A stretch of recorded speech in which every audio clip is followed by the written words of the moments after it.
sou Flávia Freire e este é o Conexão Fé Comércio. Seja bem-vindo. E eu sou Virginia França e no episódio de hoje a gente traz o tema do empreendedorismo feminino, mostrando um pouco da força de duas mulheres que movimentam o Rio Grande do Norte e o mundo. Vamos conhecer as histórias da empresária Débora Sayonara, CEO da Matersol, e de Samela Gomes, coordenadora da Fé Comércio com Elas, a Câmara da Mulher Empreendedora da Federação do Comércio do Rio Grande do Norte.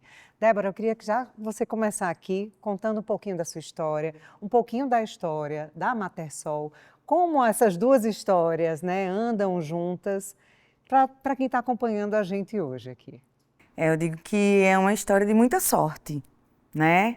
Foi sorte morar na Zona Norte, ser a menina que andava de trem, foi muita sorte. Aos 10 anos já trabalhar e receber seu primeiro salário, que foi quando minha mãe decidiu sair de um trabalho e montar o próprio negócio, né? Mais sorte ainda foi meu pai ter adotado o negócio junto e virou um negócio familiar, uma empresa familiar.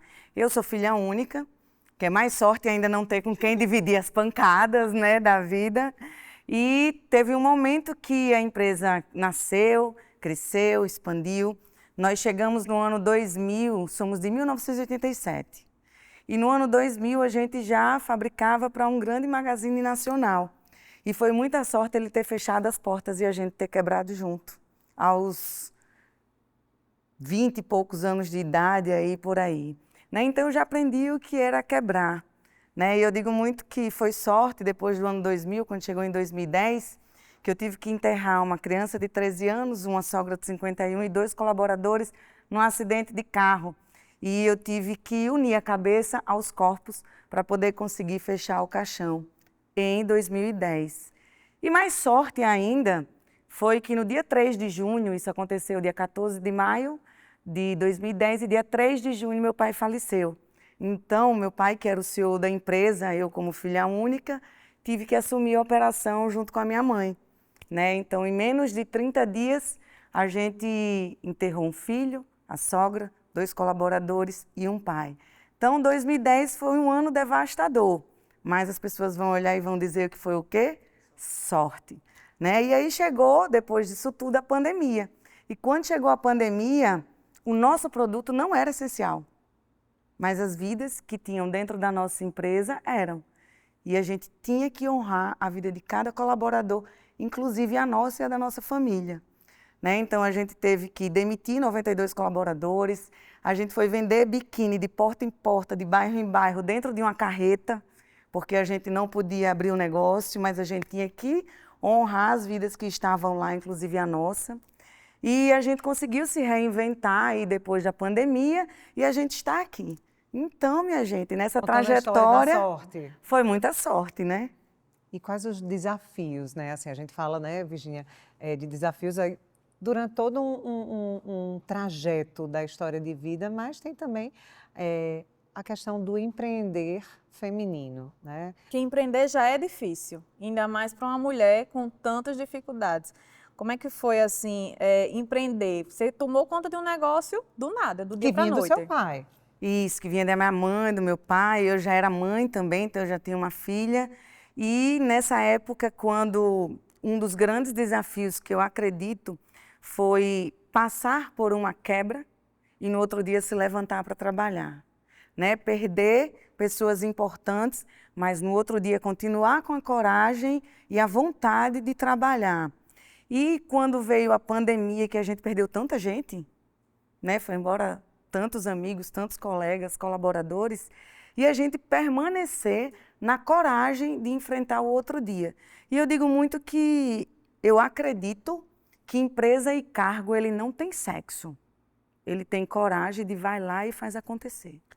E a gente também está com Samela, coordenadora da Fé Comércio com Elas. Samela, a importância da federação que representa o empresário do comércio de bens, serviços e turismo, ter esse olhar para o empreendedorismo feminino. Com certeza absoluta. Primeiro, eu queria agradecer, dizer que é uma honra estar aqui com vocês, com a Débora, que é maravilhosa, admiro bastante. Então, o nosso presidente, há algum tempo atrás, viu que existiam 2 grandes fenômenos que eram importantes de nós olharmos com cuidado e com muita seriedade. Primeiro, a representatividade de mulheres que estão à frente de negócios no Rio Grande do Norte. Nós somos mais do que 1/3 dos negócios, liderados por mulheres. E, por outro lado, que essas mulheres têm questões muito específicas relacionadas ao gênero, que a gente não pode negligenciar ou romantizar. Eu sempre digo que as duas coisas são terríveis. Negligenciar do ponto de vista de dizer, não, mas empreender é difícil no Brasil para todo mundo, etc. É um fato, mas para as mulheres, todos os estudos já mostram, a gente tem consultorias muito importantes, relevantes mundialmente, que mostram isso também. O último Prêmio Nobel da Economia também mostra isso. Então, existem coisas que são irrefutáveis, porque mostram o cenário. As mulheres têm questões, sim, relacionadas ao gênero. E eu poderia estar aqui 2 horas, mas a gente tem 15 minutos. Portanto, eu vou me ater aqui aos pontos que são mais importantes e que o nosso presidente olhou com cuidado. Enxergou isso. A primeira coisa, as mulheres ainda têm jornadas diferentes das dos homens. Fizemos uma pesquisa no estado do Rio Grande do Norte e vimos que isso é um dado de realidade de fato. Os homens dizem, não, eu não tenho, eu me dedico ao meu negócio, não tenho muito o que fazer em casa, não. Mas as mulheres têm o seu negócio e têm que cuidar de casa, de filho, etc. Isso faz com que elas se dediquem menos aos seus negócios e, portanto, o risco cresce entre as mulheres com relação aos seus negócios terem sucesso. Essa é a primeira coisa. Segunda coisa, se a gente for pensar, elas falam, por exemplo, na pesquisa saiu isso, que elas têm pouco acesso ao crédito, isso é uma realidade no Brasil, todos têm pouco acesso ao crédito, mas as mulheres muito menos. Se a gente for pensar do capital de risco no Brasil, e esse dado é um dado interessante, só 0,4% de capital de risco está hoje com as mulheres. E por que isso acontece? Porque os negócios delas têm mais risco. Por que tem mais risco? Porque elas se dedicam menos. Por que elas se dedicam menos? Porque existe uma questão de gênero relacionada aí. Né? É toda uma cadeia, dupla, né? Uma Tripla jornada, etc. Então, e aí eu nem vou entrar nas questões subjetivas, que a gente sabe também que acontecem. Então, por exemplo, existem coisas bizarras que ainda existem. Assim, mulher, matemática é mais coisa de homem do que de mulher, nosso sistema cognitivo é o mesmo, né? O córtex está aí para todo mundo, para usar, para saber usar, né? Mas, infelizmente, ainda existe essa coisa de as mulheres, por exemplo, delegarem ou delargarem as finanças, as questões operacionais aos irmãos, maridos, pais, etc., com essa ideia que não é real de que as mulheres têm menos habilidades matemáticas. E se fosse real, nós não teríamos, no último estudo nos Estados Unidos, que as empresas lideradas por mulheres têm 30% mais chances de ser melhor operacionalmente e em finanças. Então, dito isso, o nosso presidente enxergou essa realidade e disse, olha, se nós queremos que o nosso ambiente de negócios do Estado seja melhor, seja maior, nós precisamos olhar para as mulheres com as especificidades que elas exigem.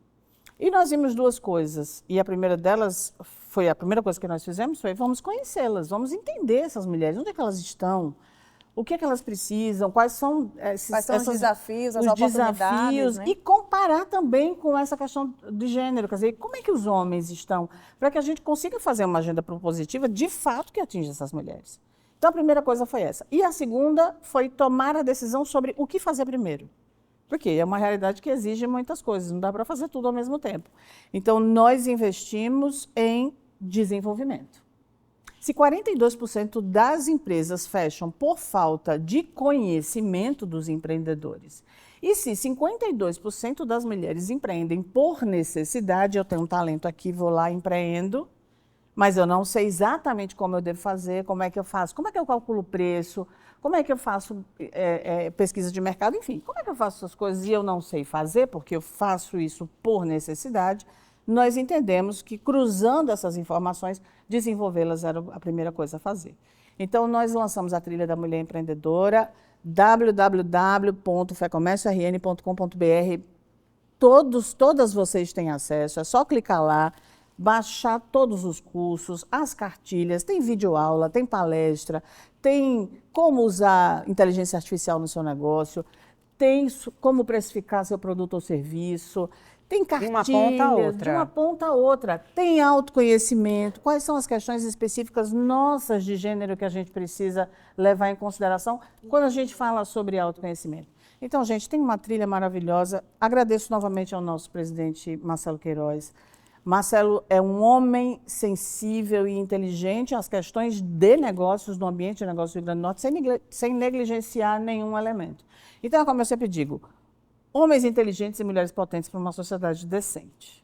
De que forma, Samila, ainda dentro desse assunto, o feminino em si transforma a visão de negócios, transforma a liderança? Você falou há pouco aí que em pesquisas nos Estados Unidos, aqueles negócios que são geridos, que são liderados, né, que tem uma mulher na gestão, à frente da gestão, né, tem um desempenho muito maior, muito melhor, né? Então, de que forma esse feminino realmente impacta na visão de negócios e na liderança? Olha só, tem um relatório que eu amo, saiu agora em 2022, da McKinsey Company, Women at Workplace. E nesse relatório ele fala sobre habilidades que são muito mais desenvolvidas em mulheres comparativamente aos homens. Então, quando a gente olha, por exemplo, duas só, que são básicas num negócio. Comunicação. As mulheres se comunicam melhor do que os homens, isso é fato, isso é dado, isso é estudado, né? Por quê? Porque a gente precisou disso, dessa habilidade a vida inteira, né? Para cuidar de menino, para fazer uma série de coisas, a gente precisava desenvolver essa habilidade da comunicação. Então, nós nos comunicamos melhor. E a segunda é a meticulosidade dos detalhes para a resolução de problemas. Então, nós agimos de maneira muito mais cartesiana até e meticulosa de observar quais são os detalhes que fazem a diferença para gerenciamento de conflito e resolução de problemas. Isso é uma habilidade que a gente desenvolveu mais. Não estou dizendo aqui que somos melhores do que os homens, eu estou dizendo que nós desenvolvemos algumas habilidades mais. Já vem no manual, digamos assim, né? Parece que já vem no manual eu diria ali. que tem um DNA histórico aí, né? Eu gosto muito eu não gosto muito dessa história de que assim, mulheres nascem assim, homens nascem assado. Mas nós somos fruto de um desenvolvimento cultural, de um desenvolvimento histórico. E dentro dessa história, nós, mulheres, desenvolvemos algumas habilidades porque precisávamos dela. E quando aplicamos isso aos negócios, a gente tem aí algumas coisas que são mais favorecidas quando você tem uma mulher à frente. E esse último estudo, inclusive, lá nos Estados Unidos, sobre executivos e executivas, mostra muito claramente que alguns resultados operacionais nos dias de hoje estão muito associados a algumas habilidades femininas, não é? Quando a gente vê, por exemplo, que psicologicamente o consumidor mudou. O consumidor hoje se interessa sim se aquela empresa ela não tem trabalho análogo ao escravo, se ela tem uma relação interessante com os colaboradores. Todas essas coisas são vistas hoje quando você decide comprar uma caneta aqui ou uma caneta ali. Quando você quer comprar um vinho naquela vinícola ou daquela outra vinícola. Então, essas coisas, né, em geral, as mulheres têm uma preocupação maior em relação à cultura e clima organizacional, e isso favorece e muito, né, os negócios dessa forma. Só que, assim como homens, nós precisamos nos desenvolver. Não adianta a gente ter todas essas habilidades, você falava muito em soft skill, hoje se fala muito em power skill, né? Não adianta a gente ter isso se a gente não souber botar o preço correto, se a gente não souber fazer uma pesquisa de mercado, se a gente não conseguir pensar... O básico, né? O básico, a gestão financeira do nosso negócio. Então, precisamos aliar aquelas habilidades que historicamente desenvolvemos, mas com tudo isso E estar capacitado. que nós estamos oferecendo para estar capacitado, para estar à frente do negócio. Mulheres têm mais dificuldade de entrar no mercado de trabalho e empreendem por isso. Ok, está tudo bem, mas precisa se capacitar. E, Débora, qual o conselho que você pode dar para essas empreendedoras que vão escutar a sua história incrível, que você aí saiu na pandemia vendendo numa carreta, de porta em porta, saindo de uma realidade que era completamente diferente, que já estava na Europa, que já estava no país inteiro vendendo, e aí teve que voltar ali, de porta em porta, não deve ter sido um caminho muito fácil. Qual o conselho que você dá para essas meninas? Não foi muito fácil. Eu ainda dirigia a carreta, era eu que ainda ia dirigindo. Mas, enfim, o conselho que eu dou é, primeiro, coragem, continua. Está viva, respirou, continua. E a segunda coisa que eu vejo que é o maior valor que existe é o valor do tempo. A administração do tempo, ela é extremamente funcional, importante, imprescindível para que a gente consiga organizar toda a nossa jornada para ser uma power, né, woman, para a gente estar estudando, para a gente organizar os negócios, organizar a casa, não esquecer do cônjuge, né? Não pode esquecer, não esquecer de si também. E, Débora, como é que a gente organiza o tempo? A gente compra o tempo através de outras pessoas que têm habilidade, que nos libera daquela habilidade para fazer outras coisas. Então, é muito entre administração do tempo e pessoas, porque sem gente a gente não vai para lugar nenhum. Muito obrigada, Débora, Sâmela, por compartilhar com a gente ideias, trajetórias incríveis aqui no nosso Conexão Fé Comércio. Histórias inspiradoras. E obrigada a você que nos acompanhou. Inscreva-se no canal do YouTube ou ouça no Spotify e fique sempre por dentro de todos os episódios. O Conexão Fé Comércio RN a cada 15 dias, aqui e na Jovem Pan News Natal. Até a próxima.